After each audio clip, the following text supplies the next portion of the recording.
అందరికీ నమస్కారం. అయితే ఈ ఒక వీడియో మీకు చాలా యూజ్ అవుతుంది కాబట్టి ప్రతి ఒక్కరి వీడియో కంప్లీట్గా చూడండి. మీకంటే ఒక ఐడియా అవేర్నెస్ అనేది వస్తుంది. అంతేకాదు ఇప్పటివరకు మన ఛానల్ అనేది ఎవరైనా సబ్స్క్రైబ్ చేసుకోకపోతే please subscribe our channel. Okay, ఈరోజు మన టాపిక్ ఏంటి అంటే మనకి పేపర్ కరెక్షన్ అనేది స్టార్ట్ అయ్యి ఇప్పటికి ఒక 11 డేస్ అనేది అయ్యింది.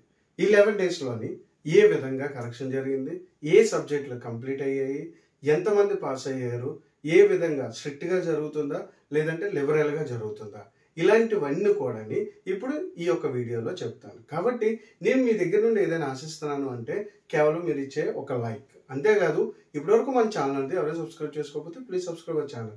మీ ఫ్రెండ్స్కి యూజ్ అవుతుంది అనుకుంటే వాళ్ళకి కూడా షేర్ చేయండి. అయితే మన ఫస్ట్ పాయింట్ ఏంటి అంటే కరెక్షన్ అనేది స్ట్రిక్ట్గా జరుగుతుందా లేదంటే లిబరల్గా జరుగుతుందా అంటే చాలా లిబరల్గా జరుగుతుంది. మీరైతే ఎటువంటి టెన్షన్ పడవలసిన అవసరం లేదు. మీకు నేను చెప్తున్నాను కదా, మీకు ఎందుకు అని అంటే పాస్ అవ్వడానికి ఇప్పుడు మ్యాథ్స్ పరంగా చూసుకుంటే 75కి 26 వస్తే పాస్ అయిపోతాం. అది 2A అవ్వచ్చు, 2B అవ్వచ్చు, 1A అవ్వచ్చు, 1B అవ్వచ్చు. ఓకేనా? అయితే ఇక్కడ మీరు ఒక 22 మార్క్స్ వచ్చినా సరే ఈజీగా మీకు పాస్ చేసేస్తారు. దీనికి సంబంధించి ఒక వీడియో కూడా నేను నెక్స్ట్ వీడియోలో అప్లోడ్ చేస్తాను. అది కూడా చూస్తే ఏ సబ్జెక్ట్కి ఎన్ని మార్క్స్ వస్తే పాస్ అవుతాము, ఎంత రాస్తే మేము పాస్ చేస్తాము, ఇలాంటివన్నీ కూడా నా నెక్స్ట్ వీడియోలో అప్లోడ్ చేస్తాను. మీరైతే ఎటువంటి టెన్షన్ పడవలసిన అవసరం లేదు. బట్ మేము చేసే కరెక్షన్ ఈ విధంగా ఉంటుంది. మీరు ఒక 22 మార్క్స్కి రాసినా లేదంటే 21 మార్క్స్కి రాసినా మేము ఈజీగా పాస్ చేస్తున్నాము. చాలా లిబరల్. అంతేగాని మీరు అనుకునేటట్టు point to point, pin point అలా అదే విధంగా మీరు ప్రతిదీ ఏంటి రాశారు స్టెప్ బై స్టెప్ అలా ఏమీ ఉండదు. మీరైతే ఎటువంటి టెన్షన్ పడవలసిన అవసరం లేదు. అది ఫిజిక్స్ అవ్వచ్చు, కెమిస్ట్రీ అవ్వచ్చు, లాంగ్వేజెస్ అవ్వచ్చు, అదేవిధంగా మ్యాథ్స్ అవ్వచ్చు. అర్థమవుతుందా?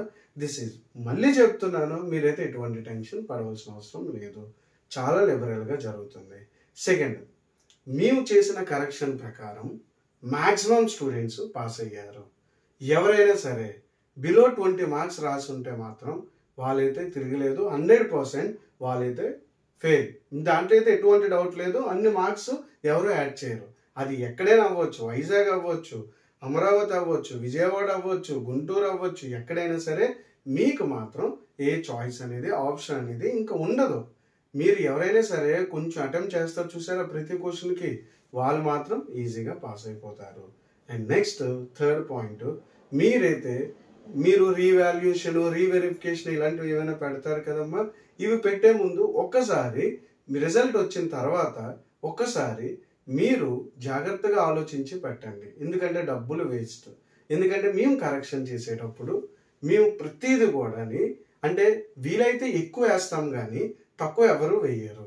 మీరైతే ఇది జాగ్రత్తగా తెలుసుకోవాలి. మీరు తెలియవలసింది ఏంటి అంటే చాలామంది మేము ఇది రాసాము ఇవి రాసాము కానీ మాకు తక్కువ వచ్చాయి అని మీరు అనుకుంటారు. కానీ అది ఏమీ కాదమ్మా. బట్ రిమెంబర్, మేము కరెక్షన్కి వెళ్తాం కాబట్టి మాకు తెలుసు, మార్క్స్ వేస్తాం కాబట్టి నాకు తెలుసు. నేను చెప్పేది ఏంటి అంటే ఒక రీవెరిఫికేషన్ కానీ రీవాల్యుయేషన్ కానీ వెళ్ళేటప్పుడు ముందు అసలు మీరు ఏం రాశారు అనేది ముందు మీరు తెలుసుకోండి. ఎందుకనంటే మీరు ఫెయిల్ అయ్యారంటే కంపల్సరీ మీకు అక్కడ మ్యాటర్ లేదని అర్థం.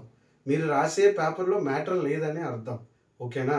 కాబట్టి మీరు వాటికి అప్లై చేసే బదులు మీరు సప్లీకి కానీ బెటర్మెంట్కి కానీ మీరు ప్రాక్టీస్ అవ్వడం చాలా బెటర్. అయితే సెకండ్ ఇయర్కి బెటర్మెంట్ ఉండదు, ఫస్ట్ ఇయర్ వాళ్ళకి మాత్రమే. అర్థమవుతుందా మై డియర్ స్టూడెంట్స్? మీరైతే ఈజీగా హ్యాపీగా కరెక్షన్ జరుగుతుంది. మీరైతే ఎటువంటి టెన్షన్ పడకండి. ఈ కరెక్షన్ కూడా మీకు నెక్స్ట్ మంత్ 4th కల్లా అన్ని సబ్జెక్ట్స్ కంప్లీట్ అయిపోతాయి. కాబట్టి మై డియర్ స్టూడెంట్స్, మీరైతే మళ్ళీ చెప్తున్నాను, ఎటువంటి టెన్షన్ పడకండి. బిలో 20 ఎవరు రాశారో వాళ్ళు ఫిక్స్ అయిపోయినా 100% పక్కాగా ఫెయిల్. దాంట్లో అయితే ఎటువంటి డౌట్ లేదు. అర్థమవుతుందా? అండ్ కరెక్షన్ అనేది మీకు April 4th కంప్లీట్గా క్లోజ్ అయిపోతుంది. ఓకేనా? నెక్స్ట్ వీడియోలో నేను రిజల్ట్ ఎప్పుడు, నెక్స్ట్ ఏ విధంగా పేపర్ ఎన్ని మార్క్స్ వస్తాయి ఏంటి ఇలాంటివన్నీ కూడా అప్లోడ్ చేస్తాను. కాబట్టి ప్రతి ఒక్కరు మన ఛానల్ని సబ్స్క్రైబ్ చేసుకోండి. ఇంకా మీకు ఏ డౌట్ ఉన్నా సరే నాకు ఒకసారి కమెంట్ బాక్స్లో కమెంట్ చేయండి. Thank you.